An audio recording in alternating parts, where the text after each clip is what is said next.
تو انہوں نے کہا کہ رسول اکرم صلی اللہ علیہ وسلم نے فرمایا کہ کوئی شخص اپنے کسی مسلمان بھائی کے پاس جائے اور وہ اس کی عزت کے لیے، اس کے اکرام کے لیے، اسے پروٹوکول دینے کے لیے اگر اسے وہ تکیہ اپنا دے دیتا ہے تو اللہ تعالیٰ اس کی مغفرت کر دیتا ہے۔ تو آپ کا بھی کوئی دوست، کوئی مسلمان بھائی آئے تو اس کے لیے کرسی چھوڑ دیں، جگہ چھوڑ دیں، تو انشاءاللہ اس پر آپ کو بڑا ثواب ملے گا اور اللہ سے مغفرت کی بھی امید ہے۔ اس وجہ سے ہمیں چاہیے کہ ہر ایک مسلمان کو پروٹوکول دیں، چاہے وہ کمزور ہو یا طاقتور ہو، امیر ہو یا غریب ہو۔ آج کی یہ حدیث بطور خاص سزا دینے والوں کے لیے۔ سزا عموماً کون لوگ دیتے ہیں؟ اسکول اور مدرسے کے اساتذہ دیتے ہیں، والدین دیتے ہیں، پولیس والے دیتے ہیں، ججز دیتے ہیں، یا ہر ادارے میں جو بڑی پوسٹوں پر بیٹھے ہوتے ہیں وہ نچلے لوگوں کی سزا کا تعین کرتے ہیں۔ تو یہ حدیث انہی کے لیے ہے۔ حدیث مسند احمد بن حنبل میں ہے۔ حدیث اس طرح ہے کہ ایک شخص تھا، اس کے کچھ غلام تھے۔ اس نے کہا یا رسول اللہ، میرے کچھ غلام ہیں، وہ میرے سے جھوٹ بولتے ہیں، میرے مال میں خیانت کرتے ہیں اور میرے حکم کی نافرمانی کرتے ہیں۔ اس کے بدلے میں انہیں برا بھلا کہتا ہوں اور سزا دیتا ہوں۔ میرا قیامت کے دن حساب کیا ہوگا؟ رسول اکرم صلی اللہ علیہ وسلم نے فرمایا، اگر تو تم جو انہیں سزا دیتے ہو اور جتنی انہوں نے نافرمانی کی ہے یا تمہارا مالی نقصان کیا، ان دونوں کو تولا جائے گا۔ اگر یہ دونوں برابر ہوئے پھر تم پر کوئی وبال نہیں ہوگا۔ اگر تمہاری سزا کم ہوئی اور انہوں نے تمہیں مالی نقصان یا دوسرا تمہارے حکم کی نافرمانی زیادہ کی ہوئی تو پھر اس صورت میں تمہیں اجر ملے گا کیونکہ تمہاری سزا کم ہے۔ اگر ایسے ہوا کہ تمہاری سزا ان کے مقابلے میں زیادہ ہوئی تو پھر اس کا وبال تم پر ہوگا، یعنی ان کے گناہ تمہیں دے دیے جائیں گے یا تم اپنی نیکیاں انہیں دے دو گے۔ یہ بات سنی تو وہ شخص رونے لگا، تو رسول اکرم صلی اللہ علیہ وسلم نے اس کو تسلی دی اور ایک قرآن کی آیت سنائی۔ تو اس نے کہا یا رسول اللہ، مجھے اس کا کوئی حل اور نظر نہیں آتا کہ میں ان سب غلاموں کو آزاد کرتا ہوں۔ آپ گواہ ہیں، میں نے ان سب غلاموں کو آزاد کر دیا۔ اس نے تمام غلام آزاد کر دیے۔ تو دیکھیں، جو بھی آپ سزا دے رہے ہیں، کسی اسکول میں ہیں، مدرسے میں ہیں، پولیس میں ہیں، کہیں جج ہیں یا کسی بھی ایسے ادارے میں ہیں جہاں آپ کے ذریعے سزاؤں کا تعین ہوتا ہے، تو کبھی زیادتی نہیں کریں۔ جتنا جرم ہے اس سے کم سزا دینے کی کوشش کریں تاکہ قیامت میں آپ کو اس کا اجر ملے۔ اگر آپ ایسے نہیں کریں گے تو پھر قیامت کے دن یاد رکھ لیں کہ نہ آپ مال دے کر کسی کو راضی کر سکیں گے اور نہ کوئی اور چیز۔ وہاں دو ہی صورتیں ہیں، یا تو اپنی نیکیاں اسے دے دیں گے یا اس کے گناہ آپ کو لینے پڑیں گے۔ تو اس وجہ سے میں بطور خاص مدرسے کے اساتذہ کو کہتا ہوں کہ آپ تو مذہب سے وابستہ ہے، آپ سزائیں دینا کم سے کم کریں، عموماً سمجھا کر پیار محبت سے قائل کرنے کی کوشش کریں۔ رسول اکرم صلی اللہ علیہ وسلم کے پاس 10 سال حضرت انس رہے اور رسول اللہ نے ان سے کبھی یہ بھی نہیں پوچھا کہ یہ کام کیوں کیا ہے اور یہ کام کیوں نہیں کیا۔ تو ہمیں بھی یہی اخلاق اپنانا چاہیے۔ آج کے درس حدیث کے لیے بھی ہم نے صحیح بخاری سے ہی ایک حدیث مبارکہ کا انتخاب کیا ہے۔ آپ کو ایک بات بتاتے چلیں جو یقیناً آپ کے لیے مفید ہوگی کہ صحیح بخاری میں بہت ساری چھوٹی چھوٹی کتابیں ہیں، یعنی صحیح بخاری میں کتاب الصلاۃ ہے تو اس میں نماز سے متعلق حدیثیں ہوں گی، صحیح بخاری میں کتاب الایمان ہے تو اس میں ایمان سے متعلق حدیثیں ہوں گی۔ اسی طریقے سے صحیح بخاری میں ایک کتاب الرقاق ہے۔ کتاب الرقاق میں وہ حدیثیں ہوتی ہیں جو دل میں رقت پیدا کرتی ہیں۔ ہم نے کتاب الرقاق سے ہی ایک حدیث مبارکہ کا انتخاب کیا ہے۔ کتاب الرقاق جو ہی شروع ہوتی ہے تو اس میں امام بخاری پہلی حدیث یہ لے کر آئے ہیں۔ وہ حدیث شریف کیا ہے؟ وہ حدیث یہ ہے کہ نعمتان، دو نعمتیں ایسی ہیں، مغبون فیہما کثیر من الناس، کہ اکثر لوگ ان کے متعلق خسارے میں ہیں۔ وہ دو نعمتیں کون سی ہیں؟ پہلی صحت اور دوسری فراغت۔ اب کیسے لوگ نقصان میں ہیں؟ تو دیکھیں، جس کے پاس صحت ہے اور فراغت ہے وہ پھر بھی نیک اعمال نہیں کر رہا تو وہ خسارے میں ہے۔ صحت ہے تو بدنی اعمال کریں، آپ کے پاس وقت ہے تو اس کو دینی کاموں میں خرچ کریں۔ اگر آپ ایسے نہیں کر رہے تو آپ خسارے میں ہیں، اور رسول اکرم صلی اللہ علیہ وسلم فرما رہے ہیں کہ اکثر لوگ ان کے متعلق خسارے میں ہیں۔ تو اس لیے ہمیں اپنے آپ کو بچانا ہے، ہمیں اپنے آپ کو خسارے والا انسان نہیں بنانا بلکہ فائدہ اٹھانے والا انسان بنانا ہے۔ تو ہم اپنی صحت سے بدنی عبادات کریں گے اور اپنے وقت کو دینی کاموں میں خرچ کریں گے، ذکر اللہ میں خرچ کریں گے، توبہ اور استغفار میں خرچ کریں گے، تو انشاءاللہ ہم خسارہ اٹھانے والوں میں سے نہیں ہوں گے۔ اللہ تعالی ہمیں نقصان سے بچائے اور ہمیں آخرت کی تیاری کرنے کی توفیق عطا فرمائے۔ دوستو آج میں آپ کو زیادہ کھانے والوں سے متعلق چند احادیث مبارکہ سناؤں گا اور اس سے آپ کو پتہ چلے گا کہ زیادہ کھانا اسلام کی نظر میں کیسا ہے۔ رسول اکرم صلی اللہ علیہ وسلم نے فرمایا کہ آدمی سب سے برا برتن جسے فل کرتا ہے وہ اس کا پیٹ ہے، تو اس لیے پیٹ بھرنا نہیں چاہیے، کیونکہ پیٹ بھرا جائے تو رسول اللہ نے اسے فرمایا ہے کہ یہ برا برتن تھا جسے بھر دیا گیا ہے، اسے بھرنا نہیں چاہیے، اس کے بھرنے کی بہت سی خرابیاں ہیں۔ دوسری حدیث یہ ہے کہ رسول اکرم صلی اللہ علیہ وسلم نے فرمایا کہ ابن آدم کے لیے بس اتنے لقمے ہی کافی ہیں جو اس کی کمر کو سیدھا رکھ سکے، اسی میں اس کا فائدہ ہے۔ پھر تیسری حدیث میں رسول اکرم صلی اللہ علیہ وسلم نے فرمایا کہ اگر کسی انسان کے لیے کھانا بہت ہی ضروری ہو، یعنی مثال سخت کام کرتا ہے، بھاری بھرکم کام کرتا ہے، تو اس کو چاہیے کہ وہ 3 حصے کرے، پیٹ کے ایک حصہ کھانے کے لیے، ایک حصہ پانی کے لیے اور ایک حصہ سانس لینے کے لیے۔ اور بدقسمتی سے ہماری حالت ایسی ہے کہ ہم سارا ہی کھانے سے بھر لیتے ہیں۔ رسول اکرم صلی اللہ علیہ وسلم نے ایک موٹے آدمی کو دیکھا اور اس کے پیٹ کی طرف اشارہ کر کے کہا کہ اگر یہ پیٹ یہاں نہ ہوتا تو زیادہ بہتر تھا۔ رسول اکرم صلی اللہ علیہ وسلم نے یہ تربیت فرمائی، اس وجہ سے صحابہ کرام اور ان کے بعد والے بھی وہ کھانے کے معاملے میں احتیاط کرتے تھے۔ حضرت ابن عمر رضی اللہ تعالیٰ عنہ کی عادت یہ تھی کہ وہ اس وقت تک کھانا نہیں کھاتے تھے جب تک کسی مسکین کو ساتھ نہ لائیں اور اس کے ساتھ کھانا نہ کھائیں۔ تو اس طرح یہ ہوتا تھا کہ بہت ٹائم تک مسکین ملتا نہیں تھا اور یہ کھانے سے رہ جاتے تھے۔ اور حضرت ابن عمر رضی اللہ تعالیٰ عنہ حضرت ابن زبیر رضی اللہ تعالیٰ عنہ وہ تو کئی دن تک کھانا نہیں کھاتے تھے۔ یہ ساری باتیں امام ابن الجوزی رحمۃ اللہ علیہ نے اپنی کتاب منہاج القاصدین میں لکھی ہیں۔ مزید بھی بہت ساری چیزیں میں اپنے ان رجسٹروں سے آپ کے سامنے پیش کرتا رہوں گا۔ دوستو اس ویڈیو میں آپ کو بتاؤں گا کہ رسول اکرم صلی اللہ علیہ وسلم کس رنگ کی ٹوپی پہنتے تھے اور کس رنگ کی ٹوپی پہننا جائز ہے۔ تو دیکھیں ایک حدیث میں آتا ہے کانا یلبسو کلنسوۃ بیدا، کہ رسول اکرم صلی اللہ علیہ وسلم سفید رنگ کی ٹوپی پہنتے تھے، تو اس لیے چاہیے کہ ہم سفید رنگ کی ٹوپی پہنیں۔ دوسرے رنگوں کی ٹوپیاں پہننا بھی جائز ہے، حضور سے سبز رنگ کی ٹوپی پہننا بھی ثابت ہے، تو سبز رنگ کی بھی پہن سکتے ہیں، سفید بھی پہن سکتے ہیں اور اس کے علاوہ کوئی دوسرا رنگ پہن سکتے ہیں، لیکن بہتر یہ ہے کہ سفید پہنیں، کیونکہ رسول اکرم صلی اللہ علیہ وسلم کو سفید رنگ پسند تھا۔ اگر ٹوپی ہو تو سفید رنگ کی ہو، ورنہ پھر امامہ ہو، کیونکہ رسول اللہ ٹوپی کی نسبت امامہ زیادہ باندھتے تھے اور ٹوپی کم پہنتے تھے، لیکن جب پہنی تو سفید اور سبز پہنی، اور ایک اونچی ٹوپی بھی پہنی۔ اگر کوئی شخص اونچی ٹوپی پہنتا ہے تو اس کی بھی اجازت ہے، کوئی مسئلہ نہیں۔ دوستو عموماً ہمارے معاشرے میں جو بے عمل خطیب ہیں وہ لوگوں کو مطمئن کرنے کے لیے کہہ دیتے ہیں کہ آپ کنفرم جنتی ہیں، کوئی ٹینشن لینے والی بات نہیں، آپ نماز نہیں پڑھتے پھر بھی کنفرم جنتی ہیں، آپ زکوٰۃ نہیں دیتے پھر بھی کنفرم جنتی ہیں، آپ روزے نہیں رکھتے پھر بھی کنفرم جنتی ہیں۔ لیکن یہ ساری باتیں صرف لوگوں کو مطمئن کرنے کے لیے اور اپنے دل کو تسلی دینے کے لیے ہوتی ہیں، حقیقت سے اس کا کوئی تعلق نہیں ہوتا۔ میں بالکل بھی ایسی کوئی بات نہیں کروں گا، بلکہ میں آپ کو ایک حدیث مبارکہ سناؤں گا جس میں رسول اکرم صلی اللہ علیہ وسلم نے کچھ کاموں کے بدلے میں یہ فرمایا ہے کہ جو یہ کام کر دے تو اس کو کنفرم جنتی ہونے کا سرٹیفکیٹ میں دیتا ہوں۔ تو وہی حدیث آپ کو سناؤں گا۔ رسول اکرم صلی اللہ علیہ وسلم نے فرمایا کہ جو 2 چیزوں کی مجھے گارنٹی دے دے میں اس کو کنفرم جنتی ہونے کی گارنٹی دیتا ہوں۔ وہ 2 چیزیں کیا ہیں؟ حضور نے فرمایا کوئی مجھے 2 جبڑوں کے درمیان جو زبان ہے اس کی ضمانت دے دے اور 2 ٹانگوں کے درمیان جو شرمگاہ ہے اس کی حفاظت کی ضمانت دے دے تو میں اسے کنفرم جنتی ہونے کی ضمانت دیتا ہوں۔ اگر آپ چاہتے ہیں کہ آپ کنفرم جنتی بن جائیں تو اپنے جبڑوں میں موجود زبان کی حفاظت کریں اور اپنی 2 ٹانگوں کے درمیان موجود شرمگاہ کی حفاظت کریں۔ اللہ نے چاہا تو آپ ضرور کنفرم جنتی بن جائیں گے۔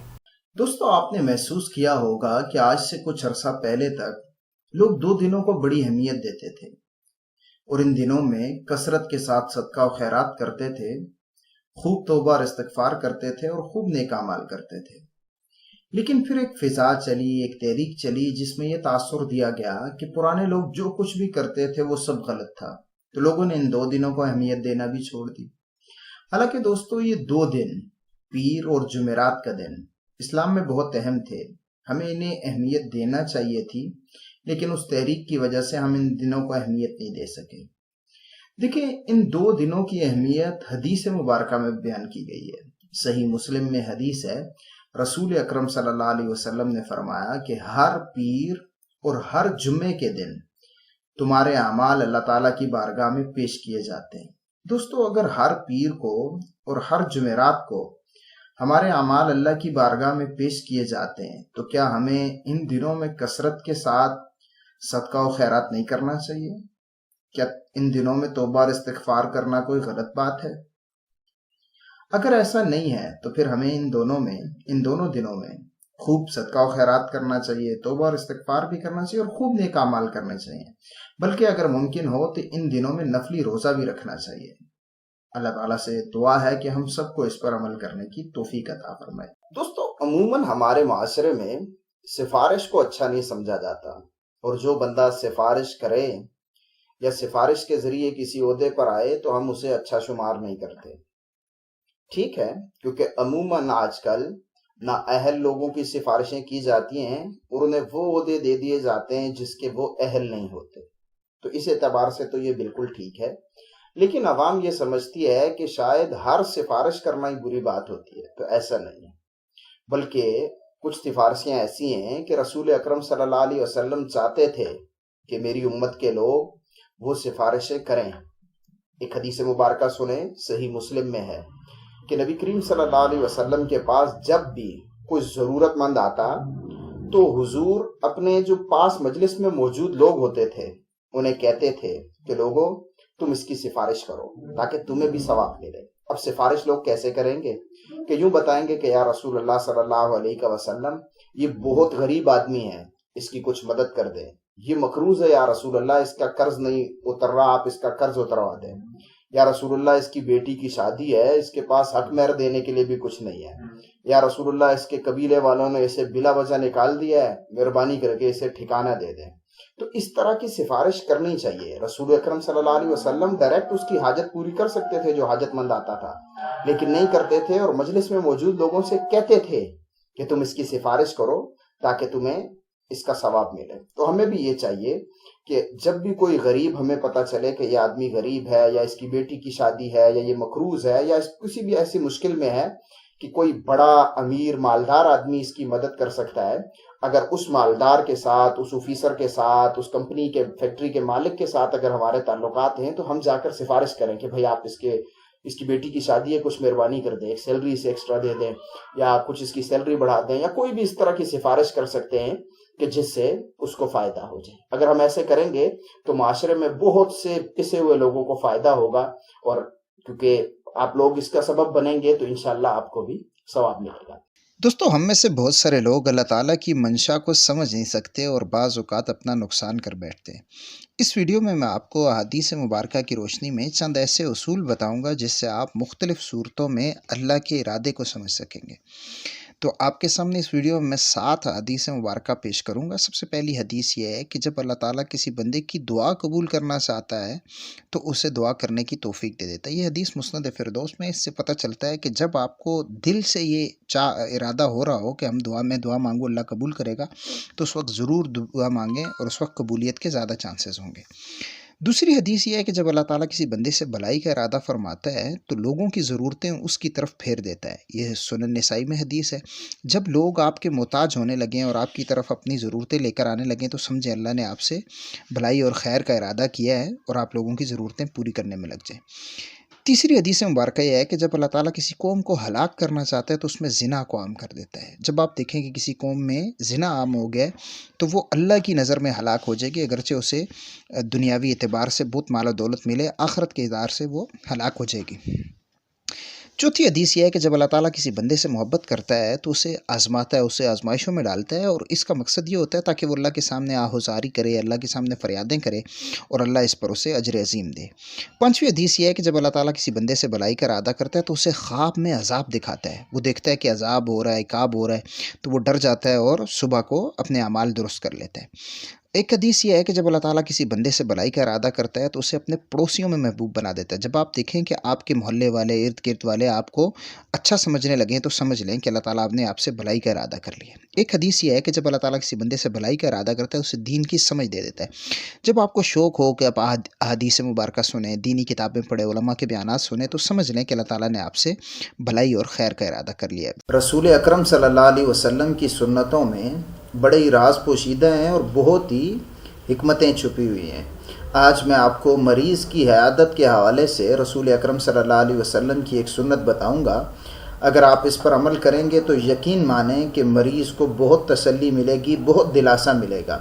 وہ سنت یہ ہے کہ رسول اکرم صلی اللہ علیہ وسلم نے ارشاد فرمایا، مریض کی مکمل عیادت یہ ہے کہ جب تم مریض کی عیادت کے لیے جاؤ تو اس کے چہرے پر ہاتھ رکھو، یا اس کے بازو پر ہاتھ رکھو، یا اس کے ہاتھ پر ہاتھ رکھو، اور پھر اس سے پوچھو کہ بتائیں اب طبیعت کیسی ہے۔ اگر آپ ایسے کریں گے تو یقین مانیں نفسیاتی طور پر اسے بڑا اچھا لگے گا، سنت پر عمل کرنے کا آپ کو ثواب بھی ملے گا، اور ایک مسلمان کو تسلی دینا، اس کا دل خوش کرنا، اس کے دکھوں کو کم کرنا، یہ بھی بڑی نیکی ہے۔ تو یہ ایک سنت ہے، اس کو لازمی زندہ کیجئے، انشاءاللہ اس کا مریضوں کو بڑا فائدہ ہوگا۔ اور یہ حدیث مبارکہ ایسی ہے کہ اس میں 8 کاموں کا تذکرہ ہے۔ اگر یہ 8 کام کوئی جمعے کے دن کرے گا تو اس کے پچھلے 7 دن کے گناہ معاف کر دیے جائیں گے۔ اس لیے ہم میں سے ہر ایک کو چاہیے کہ یہ 8 کام ہر جمعے کو کرے، تاکہ اس کے پچھلے ہفتے میں جو گناہ ہوئے ہیں وہ سب کے سب معاف کر دیے جائیں۔ اس حدیث کے راوی ہیں حضرت ابو درداء رضی اللہ تعالیٰ عنہ۔ فرماتے ہیں کہ حضور نے فرمایا کہ جو شخص جمعے کے دن غسل کرے، پھر اچھے کپڑے پہنے، اگر اس کے پاس خوشبو ہو تو خوشبو لگائے، پھر سکون اور اطمینان کے ساتھ مسجد کی طرف آئے، اور جب مسجد میں آ جائے تو پھر کسی کی گردن نہیں پھلانگے، یعنی کچھ لوگ بیٹھے ہیں ان کے اوپر سے نہیں گزرے، کسی کو تکلیف نہیں دے، نماز ادا کرے، اور پھر جب تک امام صاحب واپس نہیں چلے جاتے اپنے حجرے میں اس وقت تک انتظار کرے۔ یہ 8 کام ہیں۔ حضور نے فرمایا کہ اگر یہ کوئی 8 کام کرے گا تو اس کے اس جمعے سے لے کر پچھلے جمعے تک کے گناہ معاف کر دیے جائیں گے۔ یہ حدیث مبارکہ امام حیثمی رحمۃ اللہ علیہ نے مجمع الزوائد میں نقل کی ہے، اور اس میں انہوں نے ایک پورا باب قائم کیا ہے جس کا نام ہے باب حقوق الجمعہ، یعنی جمعے کے جو حقوق ہیں نا ان کا باب۔ اس میں اس حدیث کو بھی ذکر کیا ہے اور اس جیسی بہت ساری دوسری حدیثوں کو بھی ذکر کیا ہے۔ اس حدیث میں جو ایک جملہ ہے نا کہ وہ کسی کو ایذا نہ دے، یہ بہت جامع جملہ ہے۔ اس جملے کی وضاحت کی جائے تو اس کے ضمن میں بہت ساری حدیثوں کی وضاحت ہو جاتی ہے۔ اب رسول اللہ صلی اللہ علیہ وسلم نے یہ جو حکم دیا ہے نا کسی کو ایذا نہ دینے والا، اس کے ذیل میں یہ بھی آ جاتا ہے کہ آپ نے مسواک کر کے جانا ہے، دانت صاف کر کے جانا ہے، کیونکہ اگر دانت صاف نہیں کر کے جائیں گے تو ساتھ جو بیٹھے لوگ ہیں ان کو ایذا ہوگی۔ اسی طریقے سے جمعے کا خطبہ توجہ سے سننا ہے، کیونکہ اگر جمعے کا خطبہ توجہ سے نہیں سنیں گے تو امام صاحب، خطیب صاحب انہیں تکلیف ہوگی۔ جب وہ خطبہ دے رہے ہیں اور آپ باتیں کر رہے ہوں گے تو انہیں تکلیف ہوگی، اس لیے آپ نے خاموشی سے بیٹھنا ہے۔ اور یہ جو کہا گیا ہے نا کہ گردن نہیں پھلانگنی، یہ بھی اسی وجہ سے کہا گیا ہے کہ تکلیف نہیں ہو۔ بندے کو برا لگتا ہے کہ یار میں بیٹھا ہوں میرے اوپر سے گزر رہے ہیں۔ ایک دوسری حدیث میں ہے کہ 2 آدمیوں کے درمیان تفریق نہیں کر رہے، یعنی کوئی 2 دوست آپس میں بیٹھے ہیں، آپ بیچ میں جا کر گھس جائیں، تو یہ بھی اسی وجہ سے منع کیا گیا ہے کہ کسی کو تکلیف نہیں ہو۔ پھر اسی طریقے سے غسل کا حکم اور خوشبو لگانے کا حکم بھی اسی لیے دیا گیا ہے کہ اگر آپ کو پسینہ آیا ہوا ہے یا آپ موٹے بھاری بھرکم ہیں، آپ کے جسم سے بو آتی ہے، تو وہ غسل کرنے سے، نئے کپڑے پہننے سے اور خوشبو لگانے سے ختم ہو جائے گی اور دوسروں کو ایذا نہیں ہوگی۔ مجھے امید ہے کہ آپ ان سب باتوں پر ہر جمعے عمل کیا کریں گے۔ اللہ تعالی ہم سب کو توفیق عطا فرمائے۔ ملیں گے اگلی ویڈیو میں۔ السلام علیکم ورحمۃ اللہ وبرکاتہ۔ جمعہ کے حوالے سے ایک انتہائی اہم حدیث مبارکہ سنانی ہے۔ اس حدیث مبارکہ میں جمعہ کے حوالے سے ایک بہت ہی خوبصورت عمل بتایا گیا ہے۔ آپ اسے کہہ سکتے ہیں کہ یہ جمعہ کے دن کے لیے بہترین وظیفہ ہے۔ اس پر عمل کرنے سے آپ کو فائدہ کیا ہوگا کہ آپ سورج کے غروب ہونے تک ایسی کیفیت میں رہیں گے کہ مسلسل آپ پر اللہ کی رحمت نازل ہو رہی ہوگی۔ اسی طریقے سے اللہ تعالیٰ کے معصوم فرشتے آپ کے لیے مغرب تک دعائے مغفرت کرتے رہیں گے۔ دوستو وہ حدیث مبارکہ امام طبرانی رحمۃ اللہ علیہ کی کتاب معجم کبیر میں ہے، اور اس حدیث کے راوی حضرت عبداللہ بن عباس رضی اللہ تعالیٰ عنہ ہیں۔ اس حدیث مبارکہ میں رسول اکرم صلی اللہ علیہ وسلم نے فرمایا، جو شخص جمعے کے دن ایک سورت مبارکہ پڑھے گا تو مغرب تک اللہ کے معصوم فرشتے اس کے لیے دعائے مغفرت کرتے رہیں گے، اور اسی طریقے سے غروب آفتاب تک وہ اللہ کی رحمت کے سائے میں رہے گا، اس پر مسلسل اللہ کی رحمت نازل ہوتی رہے گی۔ دوستو، جو سورت مبارکہ پڑھنی ہے، جس کی یہ فضیلت ہے، وہ ہے سورہ آل عمران۔ دوستو، خود بھی اس سورت کو پڑھیں، اپنے دوستوں کو اور اپنے گھر والوں کو بھی جمعے کے دن یہ سورہ مبارکہ پڑھنے کی ترغیب دیں۔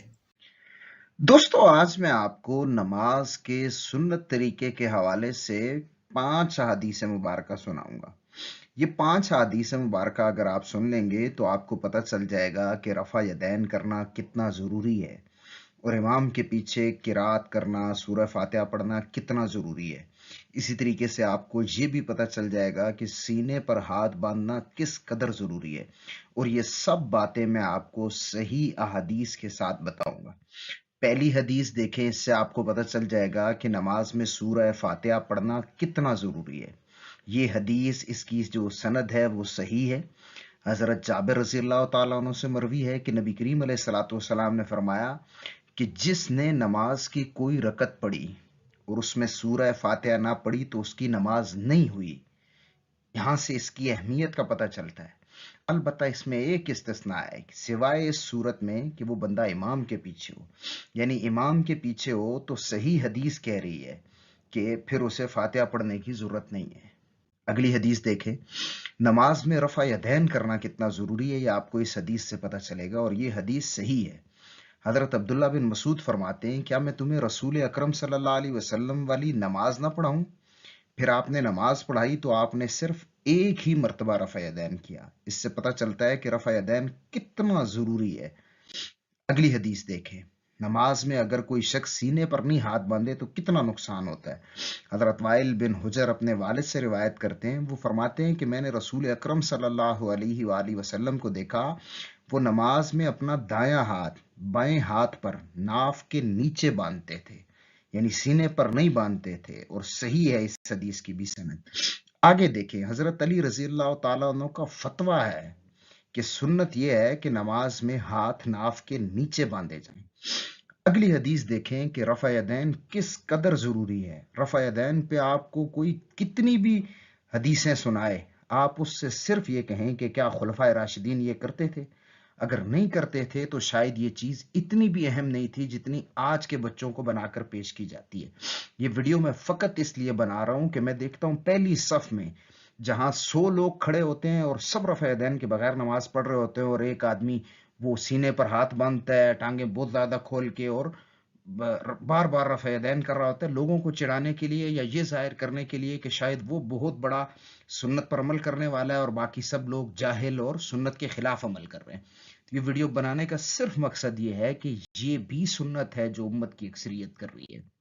آگے دیکھیں، اب رسول اکرم صلی اللہ علیہ وسلم نماز میں ہاتھ کہاں تک اٹھاتے تھے؟ حضرت مالک بن حویرث سے مروی ہے، وہ کہتے ہیں رسول اکرم صلی اللہ علیہ وسلم جب نماز کے لیے تکبیر کہتے تو اپنے ہاتھ کانوں کی لو کے برابر تک بلند کرتے تھے، اور یہ حدیث بھی صحیح مسلم میں ہے۔ امید ہے میں جو باتیں بتانے لگا تھا وہ آپ پر پہنچ گئی ہوں گی۔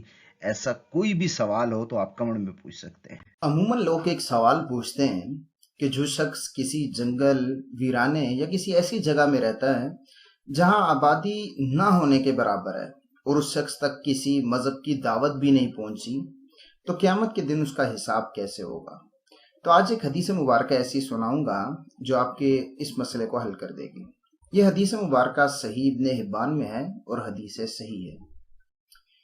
اس حدیث میں یہ ہے کہ 4 لوگ قیامت کے دن احتجاج کریں گے اللہ کی بارگاہ میں، جن میں سے ایک شخص بہرا ہوگا، ایک شخص جو ہے بے وقوف ہوگا، ایک شخص انتہائی بوڑھا ہوگا، اور ایک شخص وہ ہوگا جو 2 پیغمبروں کے درمیانی زمانے میں فوت ہوا۔ بہرا شخص کہے گا کہ یا اللہ اسلام آیا تھا تو میں تو اس وقت کچھ سنتا ہی نہیں تھا، تو میرے تک تو ٹھیک طریقے سے دعوت ہی نہیں پہنچی۔ بے وقوف شخص کہے گا کہ یا اللہ جب اسلام آیا تو میں تو بے وقوف تھا اور بچے مجھے اس وقت منگنیاں مار رہے ہوتے تھے، تو میں تو کچھ سمجھ نہیں سکتا تھا۔ بوڑھا شخص کہے گا اسلام آیا اور اس وقت میری عقل جواب دے چکی تھی۔ چوتھا شخص جو 2 پیغمبروں کے درمیانی زمانے میں فوت ہوا، وہ کہے گا کہ میرے تک تو کوئی رسول ہی نہیں آیا، تو یعنی یہ تو انصاف نہیں ہے کہ اب مجھے جزا یا سزا دی جائے۔ تو اللہ تعالیٰ ان سے وعدہ لیں گے کہ دیکھو تم میری بات مانو گے، یعنی دنیا میں اگر تم پر صحیح معاملات ہوتے تو تم میری بات مانتے ہو؟ کہیں گے مانتے. تو کہیں گے آج مانو گے؟ تو کہیں گے جی ہم آج مانیں گے. اللہ تعالیٰ ان سے یہ پختہ وعدہ لے لے گا. پھر ان کے پاس ایک رسول بھیجے گا. وہ رسول آ کر انہیں پیغام دے گا کہ اللہ تعالیٰ فرما رہے ہیں تم سب جہنم میں داخل ہو جاؤ. اب ان میں سے جہنم میں داخل ہونا بہت مشکل ہے، تو ان میں سے جو جہنم میں داخل ہو جائے گا وہ کامیاب ہو جائے گا، اور وہ جہنم اس کو جلائے گی نہیں بلکہ اس کے لیے ٹھنڈی اور سلامتی والی ہو جائے گی. اور ایک دوسری روایت میں آتا ہے کہ جو اس جہنم میں داخل نہیں ہوں گے انہیں پھر گھسیٹ کر جہنم میں داخل کر دیا جائے گا. یعنی وہیں ان کا امتحان ہوگا کیا کہ تم نے اللہ کے بھیجے ہوئے ایک رسول کی فرما برداری کرنی ہے. تو وہاں کیونکہ اب سب کچھ ان پر عیاں ہو چکا تھا تو انہیں سخت ترین حکم دیا جائے گا کہ جہنم میں داخل ہو. تو جو جہنم میں داخل ہوں گے وہ کامیاب ہو جائیں گے کہ امتحان میں کامیاب ہو گئے، اور جو نہیں داخل ہوں گے وہ ناکام ہو جائیں گے اور انہیں گھسیٹ کر جہنم میں داخل کر دیا جائے گا کہ تم اللہ کے بھیجے ہوئے رسول کی بات نہیں مان رہے. تو امید ہے کہ اس حدیث سے آپ کا وہ کانسیپٹ کلیئر ہو گیا ہوگا. ملیں گے اگلی ویڈیو میں. السلام علیکم ورحمۃ اللہ. دوستو اس ویڈیو میں آپ کو بتاؤں گا کہ اگر کوئی شخص 5 وقت کی نماز پڑھتا ہے تو وہ گناہوں سے کس قدر پاک اور صاف ہو جاتا ہے. رسول اکرم صلی اللہ علیہ وسلم نے اسی بات کو ایک مثال سے سمجھایا ہے. نبی کریم علیہ السلام نے ارشاد فرمایا کہ اگر تم میں سے کسی کے گھر کے دروازے کے سامنے ایک نہر جاری ہو اور وہ روزانہ اس میں 5 مرتبہ غسل کرے تو کیا اس کے جسم پر کوئی میل کوئی گندگی باقی رہے گی؟ تو صحابہ نے کہا یا رسول اللہ بالکل بھی، جو 5 دفعہ دن میں غسل کرے بیتی نہر میں تو اس کے جسم پر تو کوئی گندگی باقی نہیں رہے گی. حضور علیہ السلام نے فرمایا ایسی ہی مثال 5 نمازوں کی ہے. جو 5 نمازیں پڑھے گا اس کے بدن پر بھی کوئی گناہ باقی نہیں رہے گا. تو اس لیے ہمیں کوشش کرنی چاہیے کہ 5 وقت کی نمازیں پڑھیں تاکہ ہمارے تمام پچھلے گناہ معاف ہو جائیں. اللہ تعالی ہم سب کو نماز پڑھنے کی توفیق عطا فرمائے. اس حدیث کو اپنے دوسرے دوستوں کے ساتھ بھی شیئر کر دیجیے. السلام علیکم ورحمۃ اللہ. السلام علیکم ورحمۃ اللہ. دوستو آج کی ویڈیو میں آپ کو ایک حدیث مبارکہ سناؤں گا. یہ حدیث مبارکہ راستے کے حوالے سے ہے. ہمارے بہت سارے دوست راستے میں موجود گٹروں وغیرہ پر بیٹھے ہوتے ہیں، فٹ پاتھوں پر بیٹھے ہوتے ہیں، اور پاس سے خواتین گزر رہی ہوتی ہیں، بچے گزر رہے ہوتے ہیں، بزرگ گزر رہے ہوتے ہیں. تو رسول اکرم صلی اللہ علیہ وسلم نے منع فرمایا ہے کہ راستوں پر نہیں بیٹھو. صحابہ نے کہا یا رسول اللہ اگر کسی کے لیے بہت ضروری ہو تو پھر؟ تو رسول اکرم صلی اللہ علیہ وسلم نے فرمایا کہ اگر راستوں کے پاس بیٹھو نا تو پھر راستے کا حق ادا کرو. صحابہ نے پوچھا یا رسول اللہ صلی اللہ علیہ وسلم راستے کا حق کیا ہوتا ہے، ہمیں بتائیں جو ہم ادا کریں. تو رسول اکرم صلی اللہ علیہ وسلم نے فرمایا پہلا حق تو یہ ہے کہ تم اپنی آنکھیں نیچے رکھو تاکہ وہاں سے کوئی بہن بیٹی گزرے تو آپ کی نظر اس پر نہ پڑے. دوسرا یہ ہے کہ یہ نہیں کہ تمہارے سامنے ادھر کچرا پڑا ہے اور صاف جگہ تم بیٹھ گئے ہو کہ جو گزر رہا ہے کچرے میں سے گزر رہا ہے. حضور نے فرمایا دوسرا حق یہ ہے کہ رستے میں سے جو تکلیف دینے والی چیز ہے، کوئی کانٹا، کوئی پتھر، کوئی لکڑی، کچھ بھی، اس کو ہٹا دو تاکہ رستے سے تکلیف دور ہو. تیسرا حضور نے فرمایا کہ جو تمہیں گزرتے ہوئے سلام کرو تو مجھ سے سلام کا جواب دو. چوتھا حضور نے فرمایا جو گزر رہا ہو اس کو نیکی کا حکم دو کہ یہ ایک اچھا کام ہے تو اسے کرو، اور اگر کوئی برائی کر رہا ہو رستے پر جاتے ہوئے تو اسے منع کرو کہ یہ کیا کر رہے ہو، رستے میں چل رہے ہو، اللہ سے نہیں ڈرتے، دنیا ساری دیکھ رہی ہے اور تم کیا کر رہے ہو. تو کہا یہ اگر 5 حق ادا کرو تو پھر تم رستے میں بیٹھ سکتے ہو ورنہ نہیں. اس لیے اگر آپ کو کبھی مجبوری ہو اور رستے میں بیٹھنا پڑے تو رستے کے یہ 5 حق ضرور ادا کریں. دوستو یہ ویڈیو بھی ایک سوال کے جواب میں ہے، اور سوال یہ ہے کہ فرض نماز کے بعد آیت الکرسی پڑھنا کیسا ہے. تو اس کا جواب یہ ہے کہ ایسا کرنا بڑی فضیلت والا کام ہے، کیونکہ حدیث شریف میں ہے جس نے ہر فرض نماز کے بعد آیت الکرسی پڑھی اسے جنت میں داخل ہونے سے صرف موت ہی روکے ہوئے ہے، یعنی موت کے ساتھ ہی وہ جنت میں داخل ہو جائے گا. یہ حدیث کے اصل الفاظ ہیں اور یہ حدیث سنن نسائی میں ہے. مزید ایسی ویڈیوز دیکھنے کے لیے ہمارے چینل کو سبسکرائب کریں. آج کے درس حدیث کے لیے ہم نے جس حدیث مبارکہ کا انتخاب کیا ہے وہ صحیح بخاری کی آخری حدیث ہے. حدیث مبارکہ کے الفاظ کچھ اس طرح ہیں کہ 2 کلمے ہیں جو اللہ تعالیٰ کو بہت پسند ہیں، زبان پر یہ بہت ہلکے ہیں اور میزان میں بہت وزنی ہوں گے. وہ 2 کلمے کون کون سے ہیں؟ سبحان اللہ و بحمدہ سبحان اللہ العظیم۔ یعنی یہ دو کلمے ایک تو اللہ تعالیٰ کو پسند ہے، آپ انہیں پڑھتے رہیں گے اکثر تو آپ بھی اللہ کے محبوب بن جائیں گے۔ دوسرا یہ ہے کہ یہ میزان میں بڑے وزنی ہوں گے، یعنی قیامت کے دن جب گناہ اور نیکیاں تلیں گے تو اس وقت یہ نیکیوں کو پلڑے کو بہت وزنی کر دیں گے۔ اس لیے جب موقع ملے تو یہ دو کلمات پڑھتے رہیں، سبحان اللہ و بحمدہ سبحان اللہ العظیم۔ اس سے آپ کو دو فائدے ہوں گے، ایک تو آخرت میں آپ کا نیکیوں کا پلڑا بھاری ہوگا، اور دوسرا یہ ہے کہ یہ ذکر کثرت سے کرنے کے سبب آپ اللہ تعالیٰ کے محبوب بن جائیں گے۔ تو یہ تھا آج کا درس حدیث جو بالکل مختصر سا تھا۔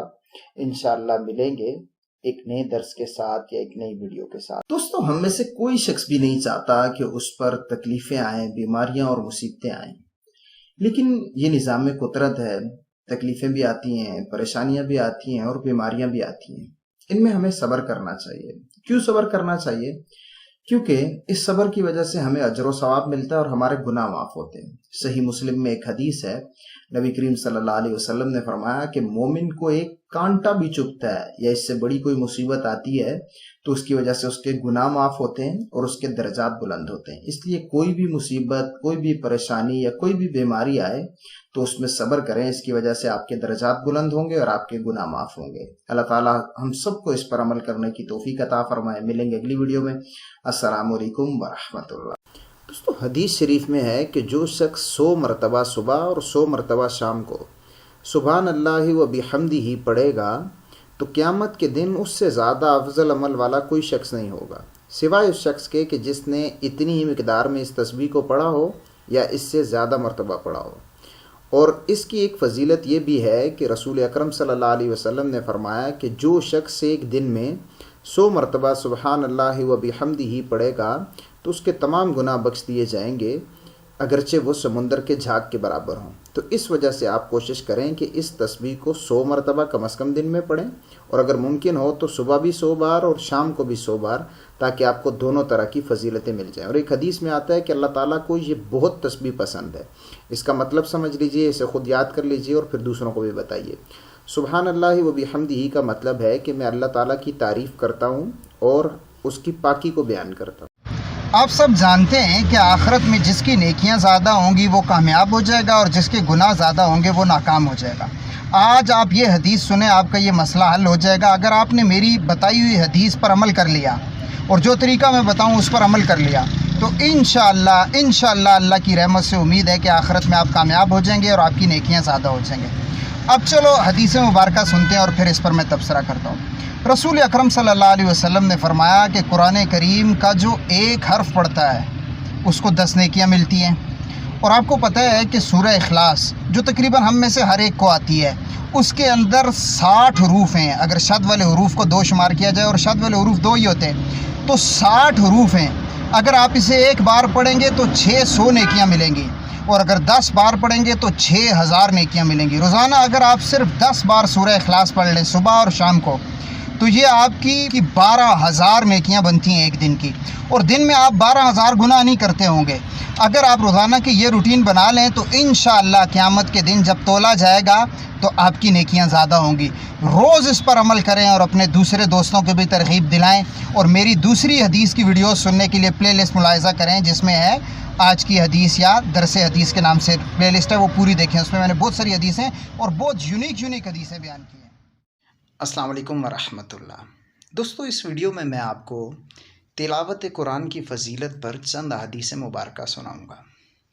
یہ احادیث مبارکہ سن کر انشاءاللہ آپ کو یہ جی چاہے گا کہ آپ بھی قرآن کریم کی تلاوت کریں اور کثرت کے ساتھ کریں۔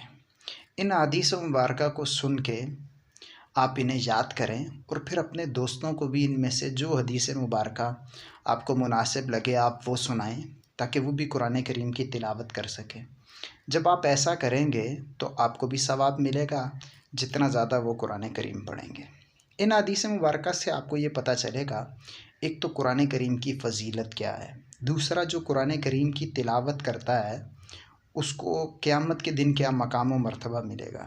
جس گھر میں قرآن کریم کی تلاوت ہوتی ہے اس گھر کی اللہ کے نزدیک کیا فضیلت ہے۔ پھر اسی طریقے سے جب کوئی بندہ قرآن کریم ختم کرتا ہے تو اس کو کیا کیا فائدے ہوتے ہیں۔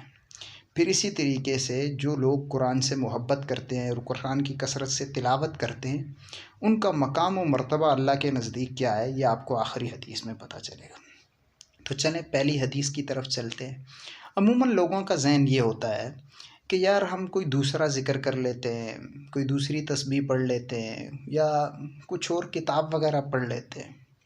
تو دیکھیں جو اللہ کا کلام ہے نا، اس سے بڑھ کر کوئی دوسری کتاب ہو نہیں سکتی، کوئی دوسرا کلام ہو نہیں سکتا۔ حدیث شریف میں آتا ہے قرآن کریم کی فضیلت تمام کلاموں پر ایسی ہے جیسی اللہ تعالیٰ کی فضیلت، رحمان کی فضیلت ہے تمام مخلوقات پر۔ یعنی کسی بھی مخلوق کا اللہ تعالیٰ کے ساتھ کوئی موازنہ ہو سکتا ہے یا فضیلت میں برابری ہو سکتی ہے؟ ہرگز نہیں۔ مطلب کروڑ درجے، بلکہ اس سے بھی زیادہ لامتنا ہی درجے ہیں جو ایک مخلوق اور اللہ تعالیٰ کے درمیان ہوتے ہیں۔ تو اسی طریقے سے کتاب اللہ اور اللہ کا کلام جو ہے، اس کے مقابلے میں کوئی بھی کلام نہیں ہے۔ تو اس وجہ سے اس کا ہمیں اسی کو ترجیح دینی چاہیے اور زیادہ سے زیادہ اس کی تلاوت کرنی چاہیے۔ کچھ لوگ یہ سمجھیں گے کہ یار ہم قرآن کریم کی تلاوت کرتے رہیں گے تو شاید ہمیں باقی عبادات کے مقابلے میں کم ثواب ملے گا یا کم عبادت گزار لکھا جائے گا، تو ایسا نہیں ہے۔ حدیث شریف میں دیکھیں، حدیث شریف میں ہے لوگوں میں سب سے زیادہ عبادت گزار وہ شخص ہے جو سب سے زیادہ قرآن کریم کی تلاوت کرتا ہے۔ یعنی کہ یہ کوئی کم درجے کی فضیلت نہیں ہے۔ آپ اگر سب سے زیادہ عبادت گزار بننا چاہتے ہیں تو سب سے زیادہ قرآن کی تلاوت کریں۔ آپ جتنی قرآن کی تلاوت کریں گے اتنی اللہ کے نزدیک عبادت گزار لکھے جائیں گے۔ پھر اس کے بعد دیکھیں کہ جو قرآن کریم کی تلاوت کرتا ہے اس کے متعلق رسول اکرم صلی اللہ علیہ وسلم فرما رہے ہیں کہ وہ قابل رشک ہے۔ حدیث میں آتا ہے کہ رشک دو ہی لوگوں پر جائز ہے۔ پہلا وہ شخص جس کو اللہ تعالیٰ نے قرآن کریم کی نعمت عطا کی ہو اور وہ اس کی صبح شام تلاوت کرتا ہو، اور دوسرا وہ شخص جس کو اللہ تعالیٰ نے مال دیا ہو اور وہ صبح شام اسے اللہ کی راہ میں خرچ کرتا ہو۔ اس کے بعد دیکھیں حدیث مبارکہ میں اس گھر کی کیا فضیلت بتائی جا رہی ہے جس گھر کے اندر قرآن کریم کی تلاوت کی جاتی ہے۔ حدیث شریف میں ہے وہ گھر جس میں قرآن کریم پڑھا جاتا ہے وہ آسمان والوں کے لیے ایسا چمکتا ہے اور ایسا روشن انہیں دکھائی دیتا ہے جیسے ہمیں زمین سے ستارے دکھائی دیتے ہیں۔ تو اگر آپ چاہتے ہیں کہ آپ کا گھر آسمان والوں کے نزدیک روشن اور چمکدار ہو تو اپنے گھر میں قرآن کریم کی تلاوت کریں، صبح کے وقت تلاوت کریں، شام کے وقت تلاوت کریں، اپنے بچوں کو اس کام پہ لگائیں، تو آسمان والوں کے نزدیک وہ گھر چمکتا اور روشن ہوگا۔ تو یقیناً اس پر اللہ کی رحمتیں اور برکتیں نازل ہوں گی۔ فرشتے گواہی دیں گے کہ یا اللہ وہ مکان چمک رہا ہے، تو اللہ تعالیٰ انہیں بتائیں گے کہ اس گھر میں قرآن کریم کی تلاوت ہو رہی ہے، میرے کلام کی تلاوت ہو رہی ہے، اس وجہ سے میں نے اسے روشن کر دیا ہے۔ تو ہو سکتا ہے دنیا والوں کے نزدیک آپ کی کوئی حیثیت نہ ہو، آپ بہت غریب ہوں، مسکین فقیر ہوں، لیکن آسمان والوں کے نزدیک آپ بڑے معزز اور بڑے محترم بن سکتے ہیں اگر آپ اپنے گھر میں قرآن کریم کی تلاوت کریں گے۔ تو اس لیے ضرور اپنے گھر میں قرآن کریم کی تلاوت کریں۔ اچھا، اس کے بعد ایک اور چیز دیکھیں، آپ کسی مالدار آدمی کے گھر جائیں اور وہ مالدار بھی ہو اور سخی بھی ہو، آپ اس کے گھر جائیں، گھنٹہ ایک اس سے گپ شپ کریں، پھر وہ کہے کہ بس آپ کھانا کھا لیں، وہ اپنے دسترخوان ملازم سے کہے کہ دسترخوان پر کھانا لگا دو، وہ پورا کھانا لگا دے، اور آپ جب وہ کھانا لگا چکے تو آپ کہیں نہیں آج میں جا رہا ہوں، پھر کبھی صحیح، تو اس کو بڑا برا لگے گا کہ یار اس نے میرے دسترخوان سے کچھ نہیں کھایا۔ پھر دوسری دفعہ وہ آپ کو ملاقات کے لیے بلائیں، پھر اس طرح آپ ان سے گپ شپ لگائیں، دسترخوان پر کھانا لگ جائے اور پھر آپ کھانا نہیں کھائیں۔ تیسری دفعہ ایسے ہی ہو کہ پھر کھانا لگ جائے اور آپ کھانے میں سے کچھ بھی نہیں کھائیں، تو اسے بڑا برا لگے گا، ہو سکتا ہے وہ آپ سے ناراض ہو جائے کہ یار یہ میرے دسترخوان سے کچھ نہیں کھاتا۔ تو اب ایک حدیث مبارکہ کو سنیں۔ حدیث شریف میں آتا ہے ہر میزبان اپنا دسترخوان پیش کرنا پسند کرتا ہے، اور اللہ کا دسترخوان قرآن ہے، اس لیے اس کو مت چھوڑو۔ یعنی جس طرح ایک مثال سے میں نے آپ کو سمجھایا بلا تمثیل کہ ایک مالدار اور سخی آدمی اس کے دسترخوان سے اگر کوئی نہیں کھائے تو اسے برا لگتا ہے، تو اللہ تعالیٰ کا اپنا دسترخوان قرآن کریم ہے، تو اللہ تعالیٰ چاہتا ہے کہ لوگ اس کو پڑھیں، اس کی تلاوت کریں، اس پر غور و خوض کریں اور اس سے چیزیں لیں۔ اور اگر آپ نہیں لیں گے اور کئی بار اللہ تعالیٰ آپ کے دل میں خیال ڈالے گا اور پھر بھی نہیں لیں گے تو پھر اللہ تعالیٰ آپ سے ناراض ہوگا۔ تو اللہ کی ناراضگی سے بچنے کے لیے قرآن کریم کی تلاوت کریں، اس کے ترجمے پر غور کریں، اس کی تفسیر پر غور کریں، تاکہ آپ کو فوائد حاصل ہوں۔ اچھا، اب دیکھیں دو طرح کے لوگ ہوتے ہیں، یا تو قرآن کے ماہر ہوتے ہیں، یعنی اچھے سے انہوں نے تجوید و قرات پڑھی ہوتی ہے، ناظرہ اچھے سے پڑھا ہوتا ہے، اور دوسرے وہ لوگ ہوتے ہیں جو بیچارے ناظرہ بھی ٹھیک سے نہیں پڑھ سکتے اور بڑی مشکل سے قرآن پڑھتے ہیں۔ تو دونوں لوگوں کی فضیلت حدیث مبارکہ میں بیان کی گئی ہے۔ رسول اکرم صلی اللہ علیہ وسلم نے فرمایا جو قرآن کریم کا ماہر ہے وہ قیامت کے دن عزت دار فرشتوں کے ساتھ ہوگا، اور جو قرآن کریم کا ماہر نہیں ہے، اٹک اٹک کر پڑھتا ہے، اسے بڑی مشقت اٹھانی پڑتی ہے اور پھر بھی قرآن کریم پڑھتا ہے، تو اسے اللہ تعالیٰ 2 اجر دیتا ہے قرآن کریم پڑھنے کا، یعنی باقیوں کو اگر ایک حرف پر 10 نیکیاں ملتی ہیں تو اس کو اللہ تعالیٰ 20 عطا فرمائیں گے، کیونکہ یہ قرآن پڑھنے میں مشقت اٹھا رہا ہے۔ اچھا، اس کے بعد اگلی حدیث دیکھیں۔ اب ختم قرآن کے حوالے سے چند حدیثیں اور پھر اس کے بعد وہ آخری حدیث جو ان میں سب سے اہم ہے۔ ختم قرآن کے حوالے سے ایک حدیث سنیں۔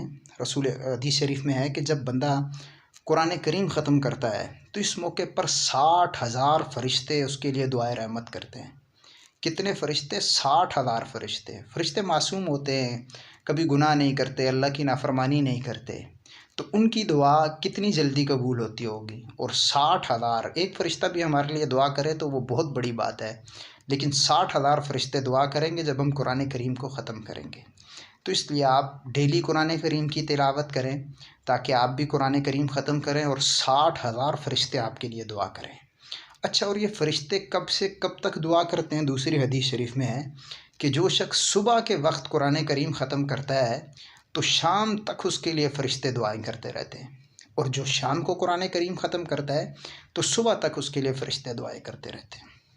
اگر آپ چاہتے ہیں کہ فرشتے آپ کے لیے دعائیں کریں اور یوں صبح سے لے کر شام تک یا شام سے لے کر صبح تک کریں، تو پھر قرآن کریم کی تلاوت آج سے ہی شروع کر دیں تاکہ آپ کو بھی یہ موقع میسر آئے کہ جب آپ کا ختم قرآن ہو تو فرشتے آپ کے لیے دعائیں کر رہے ہوں۔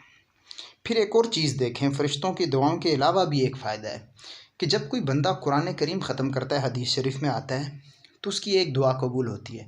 تو کوئی ایک خاص دعا، جیسے مثال ہے آپ حج کرنا چاہتے ہیں، عمرہ کرنا چاہتے ہیں، یا اور کوئی ایسا بڑا کام کرنا چاہتے ہیں، تو اس کو ذہن میں رکھیں اور قرآن کریم کی تلاوت کرتے جائیں اور قرآن کریم ختم کریں۔ جس دن قرآن کریم ختم ہو تو پھر دعا کریں کہ یا اللہ مجھے حج کی سعادت نصیب فرما، عمرے کی سعادت نصیب فرما، مدینہ شریف کی زیارت نصیب فرما، یا اور کوئی بھی جو آپ کے دل میں نیک خواہش ہے اس دعا کو کریں، تو انشاءاللہ ختم قرآن کے بعد آپ کی وہ دعا قبول ہوگی۔